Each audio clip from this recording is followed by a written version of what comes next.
प्रिय विद्यार्थियों, मैं डॉक्टर शशि प्रभा शर्मा पुनः आपके समक्ष पर्दा कहानी की विवेचना करने के लिए उपस्थित हूँ। आज हम कहानी के तत्वों के आधार पर पर्दा कहानी का अध्ययन करेंगे।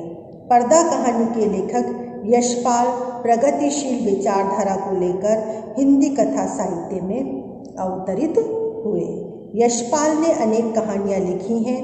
उन सभी में उनको यथार्थपरक दृष्टि और प्रगतिशील मान्यताओं को देखा जा सकता है। पर्दा एक ऐसी कहानी है जिसमें उन्होंने आर्थिक विषमता का चित्रण किया है। इस कहानी का मूल मंतव्य ये है कि हमें पुरानी मान्यताओं का कृत्रिम प्रदर्शन अनावश्यक है और हमें इस कहानी को जो कहानी के तत्व हैं कि कहानी के तत्वों के आधार पर ये कहानी कहाँ तक सफल हुई है, उन तत्वों के आधार पर हम कहानी की तात्विक समीक्षा करेंगे। जो कहानी का पहला तत्व है कथानक। पर्दा कहानी का कथानक मुस्लिम परिवार से संबंधित है। इसमें एक ऐसे खानदान का चित्रण है जिसके पुरखे किसी समय बड़े इज्जतदार माने जाते थे। धीरे धीरे उनकी प्रतिष्ठा में कमी होती गई और उस खानदान को आगामी पीढ़ियों में बड़ी मुसीबतों का संघर्ष करना पड़ा। पीर बख्श पैदा हुए तो उन्हें अभावों का ऐसा बुरा समय देखना पड़ा कि उनका जीना मुश्किल हो गया। कर्ज बढ़ता गया। चौधरी पीर बख्श को हवेली छोड़कर कच्ची बस्ती में 2 रुपये महीने में घर किराए से लेना पड़ा। एक दिन कर्ज देने वाला खान उनके घर आकर तंग करता है। पीर बख्श विनती करता है कि शीघ्र ही उसका कर्ज अदा कर देगा, पर खान नहीं मानता और उसकी इज्जत मिट्टी में मिला देता है। कहानी का कथानक जिस घटना पर आधारित है वो बड़ी मार्मिक और हृदय स्पर्शी है। कहानी का वर्णन पीर बख्श के दादा के वर्णन से, जो पीर बख्श के दादा साहब हैं, वहाँ से कहानी का प्रारंभ होता है। कहानी के आरंभ में जिस प्रकार की वर्णन पद्धति अपनाई गई है उससे ऐसा लगता है कि जैसे कहानीकार कहानी न लिखकर कोई घटना सुना रहा है। चौधरी के संपूर्ण जीवन की कमजोर स्थितियों का वर्णन कहानी में पूरी भावुकता के साथ किया गया है। इस भावुकता में यथार्थ का पुट है। रूढ़िवादी संस्कारों और विश्वासों पर गहरा व्यंग व्यक्त किया गया है। कहानी के मध्य में रोचकता, कौतूहल पर्याप्त मात्रा में है। कहानी के मध्य में खान चौधरी से अपना कर्ज मांगता है। पाठक को ऐसा लगता है जैसे खान का आना कहानी को नया मोड़ देगा। खान का बार बार आना, चौधरी को गाली देना वगैरह पाठकों के मन में जिज्ञासा भाव उत्पन्न करता है। कहानी का अंत भी बड़ा प्रभावशाली है। पर्दे के फटकर गिरने पर स्त्रियों की दयनीय दशा और निर्वस्त्र स्थिति पाठक के मन में करुणा और सहानुभूति का भाव छोड़ देती है। कहानी के कथानक में रोचकता, कौतूहल, प्रभावपूर्ण, करुणाजनक अंत देखने को मिलता है।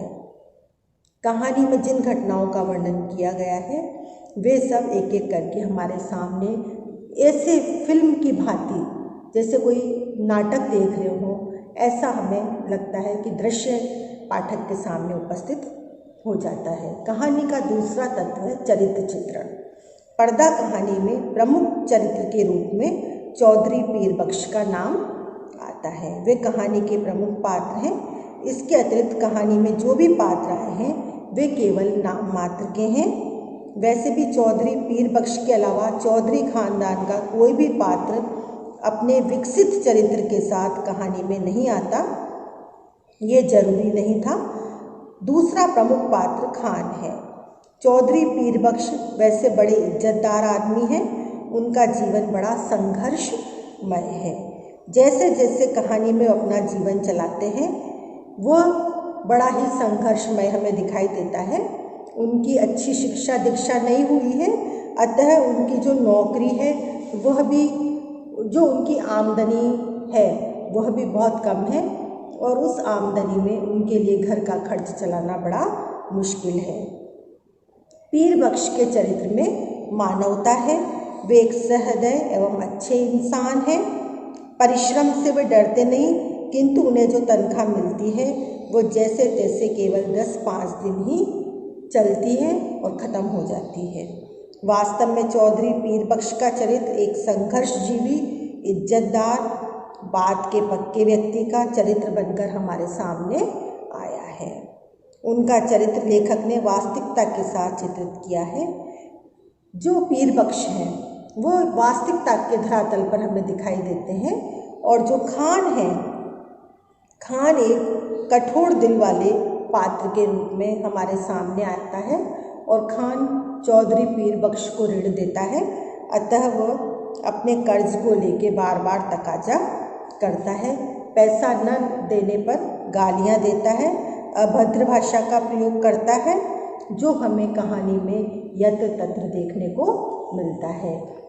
हमने जो कहानी पर्दा कहानी में खान का जो किरदार है वो एक ऐसा किरदार है जो कि कहानी को एक नया मोड़ देता है।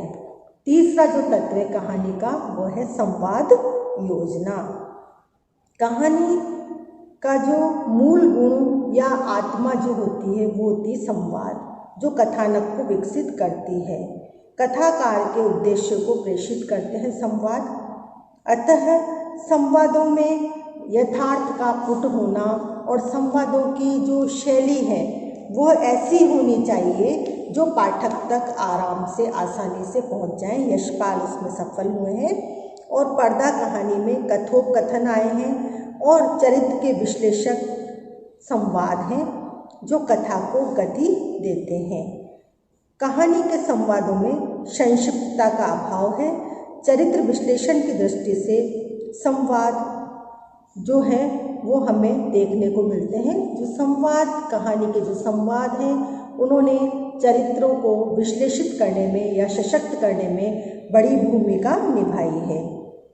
जैसे जो कहानी का संवाद है, खान का जो चरित्र है वो उसके संवादों से उजागर हो जाता है। खान कहता है, वतन तोड़कर परदेश में पड़ा है, ऐसे रुपया छोड़ देने के वास्ते यहाँ नहीं आया है।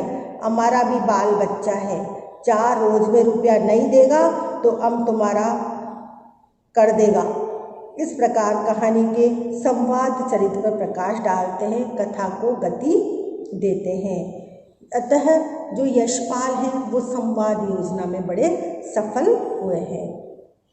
कहानी का जो दूसरा या चौथा तत्व है वो है भाषा शैली।